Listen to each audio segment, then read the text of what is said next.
Être champion du monde resserre-t-il les liens? Ce n'est pas si sûr. Didier Deschamps, pourtant capitaine lors du titre suprême de 1998, n'a pas que des amis au sein du groupe avec lequel il est monté sur le toit du monde. Plus de 4 ans après avoir remporté la fameuse Coupe du Monde 2018, la France a failli remettre ça. Le 18 décembre dernier, les Bleus ont tout donné face à l'Argentine, avant de perdre au tir au but. Une performance remarquable, tout de même, puisqu'il est extrêmement rare d'arriver 2 fois de suite en finale de la plus prestigieuse des compétitions entre les nations.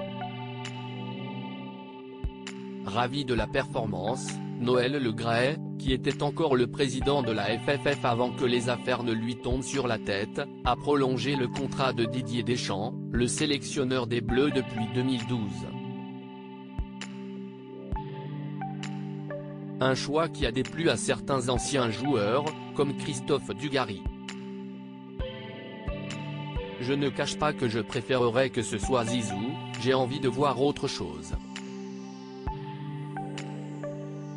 Deschamps, j'entends ce qu'il dit, mais on ne peut pas dire que l'équipe de France appartient à tout le monde et l'a gardée pendant 12 ans, a-t-il déclaré. Ce n'est pas la première fois que Christophe Dugarry et Didier Deschamps se livrent à une petite bataille. Didier Deschamps, ennemi intime de Christophe Dugarry avant le début du Mondial 2018, le choix de Didier Deschamps de ne pas sélectionner Karim Benzema dans l'équipe de France n'a particulièrement pas plu à Christophe Dugarry. Il faudra que Didier Deschamps aille très loin en Coupe du Monde. Parce qu'il faudra assumer son choix.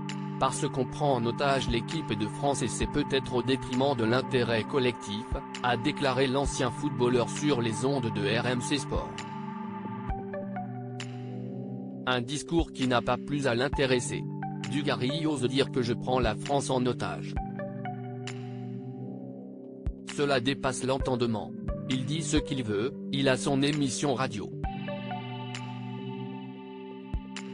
On a vécu des choses ensemble donc je sais qu'en termes d'état d'esprit, sincèrement, j'ai vu beaucoup mieux. Si on devait se voir avec du gars, ça ne serait même pas bonjour, bonsoir.